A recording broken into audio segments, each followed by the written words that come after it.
Bom dia, graça e paz, meus irmãos. Que Deus possa abençoar ricamente cada um dos irmãos. Amém? Hoje daremos continuidade na leitura e exposição do livro de Isaías. Hoje nos capítulos 18, 19, 20, 21 e capítulos 22, que fazem parte da leitura do dia de hoje. Amém? Isaías capítulos 18, de 1 a 7. Isaías chamou de a terra onde se ouve o zumbido de insetos, não apenas por causa dos insetos que infestavam a terra, mas também por causa da frenética atividade diplomática que estava em curso, mostrando que como a nação buscava alianças para protegê-los contra a Síria.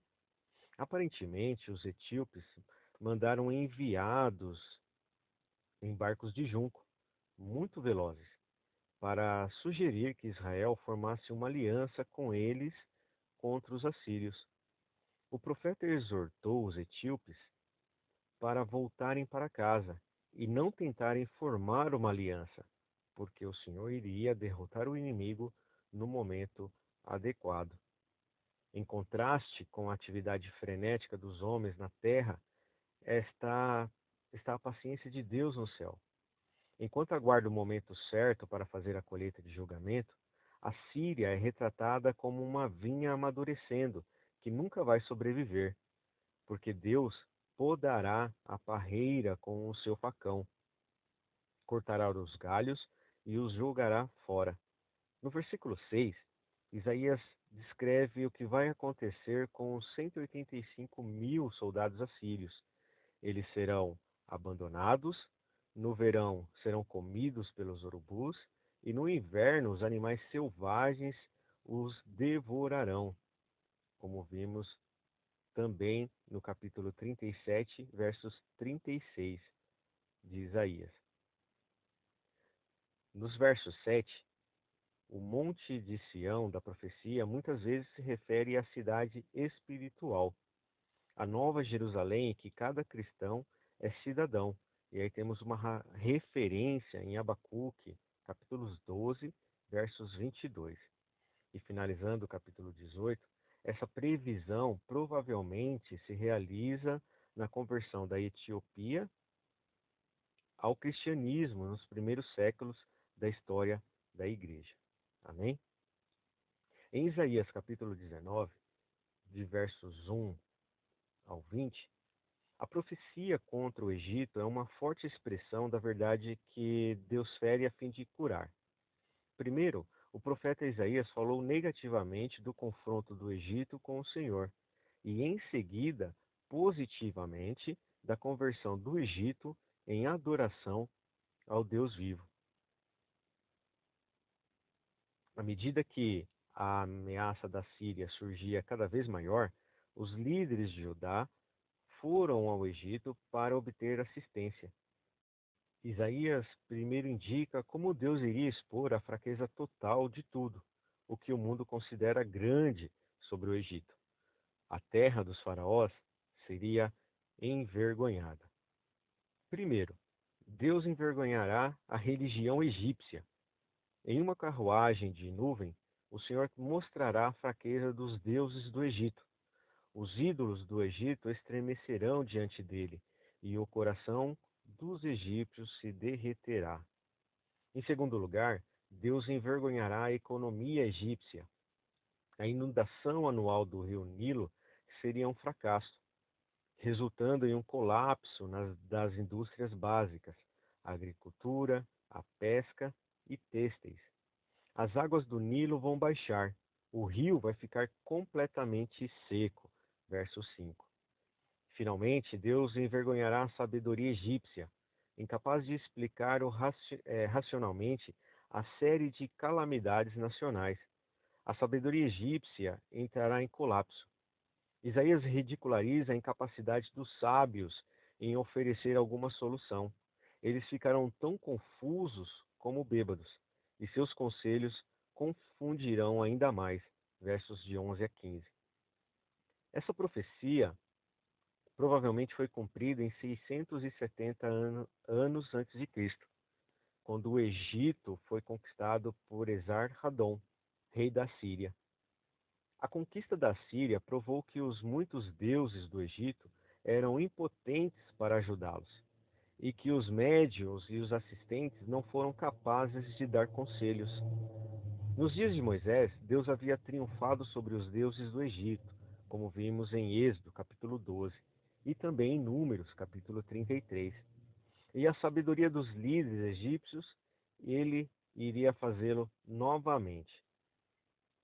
Capítulo 19, dos versos 16 a 25, é uma das profecias mais extraordinárias do livro. Isaías descreve a conversão definitiva da terra do Egito, em 5 parágrafos, cada um dos quais começa com as palavras naquele dia. Primeiro, naquele dia o Egito reconhecerá a mão do Senhor. Em segundo lugar, naquele dia muitos egípcios se arrependerão genuinamente diante de Deus, mas alguns, no entanto, permanecerão endurecidos no pecado. Egípcios convertidos falarão a língua de Canaã, ou seja, a língua em que o verdadeiro Deus é adorado. Além disso, eles jurarão obedecer ao Senhor. Versos 18. Uma delas se chamará Cidade do Sol. Heliópolis, uma das principais cidades do extremo sul do delta do Egito, adorava ao Deus Sol. Tal mudança é significativa. Deixaram de adorar o Deus Sol para adorar o Deus verdadeiro, a fim de provar para o mundo e para Israel de que muitos egípcios haviam se arrependido. Em terceiro lugar, naquele dia, os egípcios adorarão ao Senhor com sinceridade e em verdade. Um altar ou uma coluna ao Senhor será construído no meio da terra do Egito, como a coluna de Jacó, que nós vemos em Gênesis capítulo 18. Marcará aquela terra como um local onde a presença de Deus havia se manifestado. Os egípcios experimentarão opressão pelos inimigos do Senhor, mas os seus gritos de socorro serão atendidos. Deus enviará um Salvador para libertá-los. Em quarto lugar, naquele dia o Egito desfrutará de tranquilidade. Naquele dia haverá uma estrada ligando o Egito com a Síria. Os egípcios irão até a Síria e os assírios irão até o Egito. E juntos os dois povos adorarão ao Senhor. Versos 23. No reino de Messias, antigos inimigos se unirão em paz. Mesmo o Egito e a Síria, que ficavam em polos geográficos e politicamente opostos, experimentarão um novo relacionamento. Esses antigos inimigos serão ligados por uma estrada, que Isaías se refere como a adoração ao Senhor. O Evangelho une os homens de todas as nações. Aqueles que projetam o cumprimento dessa profecia para o futuro milenar demonstraram sua falta de sensibilidade para as realidades espirituais da época atual. E, finalmente, naquele dia, o Egito seria parte de um reino grande e espiritual. Israel, a Síria e o Egito estarão em pé de igualdade perante o Senhor. Essa tríplice aliança, o povo do Novo Testamento de Deus, será uma bênção para toda a terra. Versos 24. E assim, a bênção prometida a Abraão cerca de 2.000 anos antes de Cristo, como vimos lá em Gênesis, capítulo 12, versos 3, se concretizará. Amém? Capítulos 21, de 11 a 12, vimos a profecia contra Dumá. Dumá significa silêncio. Pode ser um nome para Edom. Era a maneira de dizer: Edom será silenciada, não existirá. Os edomitas eram descendentes de Esaú, cujo apelido era Vermelho. Edom era uma terra acidentada de arenito vermelho. Suas pessoas eram amargamente hostis aos judeus. Isaías, então, era o guarda, entre aspas, que foi questionado. Guarda, a que hora estamos da noite? Guarda, a que horas? Isaías 21:11. O avanço do exército assírio gerou temor em todas as nações, e Edom queria saber se havia alguma esperança, alguma luz. A resposta do profeta foi breve, mas adequada. Respondeu o guarda: Vem amanhã e também à noite. Se quereis perguntar, perguntai. Voltai e vinde. Versos 21, 12. Em seguida, Isaías acionou um convite, o que consiste em 3 palavras simples: perguntai, voltai e vinde, exortou o profeta. Eles deveriam abandonar o pecado. Edom não atendeu o convite. A nação foi tomada pela Babilônia e em seguida pelos persas e finalmente pelos romanos, após a queda de Jerusalém em 70 anos e 70 depois de Cristo. Edom desapareceu de cena. Capítulos 21, dos versos 13 a 17, nós vimos a profecia contra a Arábia. Esta é a mensagem contra a Arábia. Os fugitivos da tribo de Dedã são forçados a acampar no deserto. O profeta viu as caravanas dos mercadores árabes de Dedã deixando a rota de comércio e se escondendo no mato por causa da invasão do exército assírio. Alimentos e águas foram trazidos para os fugitivos por pessoas de Temã, uma cidade oásis. Eventualmente, a caravana teve que fugir, pois como poderiam os comerciantes competir com a cavalaria síria ou seus arcos com as armas dos invasores?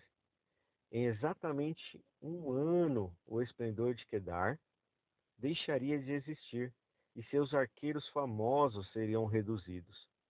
Os árabes seriam fugitivos, correndo por suas vidas por causa da espada. Em 715, Sargão II escreveu que havia derrotado uma série de tribos e os havia deportado para Samaria. Iniciando o capítulo 22, de versos de 1 a 14, Judá aparece no mesmo nível de julgamento das outras nações profetizadas por Isaías. Lamentavelmente, irmãos, o povo de Judá estava se comportando como seus vizinhos pagãos. Então era justo que Isaías deve incluir-nos na lista de nações que Deus iria julgar. Embora Jerusalém situa-se nas montanhas, a capital aqui é designada como o Vale da Visão, porque era cercada por montanhas. Essa profecia contém 2 discursos de julgamento: um oráculo contra o Vale da Visão e uma mensagem dirigida ao funcionário real de Sebiná. Em sua misericórdia, o Senhor livrará Jerusalém do exército assírio, mas não os livrará da Babilônia. Isaías apontou 2 pecados específicos que causaram o declínio de Judá e, finalmente, o cativeiro na Babilônia. A incredulidade do povo, que nós vimos entre os versos 1 a 14, enquanto algumas partes dessa profecia se aplicam à invasão assíria nos dias de Ezequias, a referência principal é a conquista de Jerusalém pela Babilônia em 586 a.C. Nos dias de Isaías, Jerusalém era uma cidade alegre. A filosofia popular era: comamos e bebamos, porque amanhã morreremos. Os habitantes então estão celebrando porque o exército invasor havia sido destruído. Todavia, Isaías não poderia participar da celebração. Ele previu um cerco contra Jerusalém, onde os soldados morreriam de fome na cidade. Sabendo que Jerusalém seria assolada, Isaías chorou enquanto os outros se alegravam. O profeta Isaías, amados irmãos, viu pessoas morrendo, não de ferimentos de batalha, mas de fome e doenças. Ele viu os governantes do país fugindo de medo quando o exército inimigo se aproximava. As pessoas fariam todo o possível para se preparar para um longo cerco, fortalecendo os muros, verificando o abastecimento de água, e a construção de um reservatório entre os muros. Mas toda essa preparação não seria capaz de livrá-los do inimigo. Judá não tinha nenhum meio de se defender. Em sua falsa confiança, eles disseram: assim como o Senhor libertou Jerusalém da Síria, ele nos livrará da Babilônia.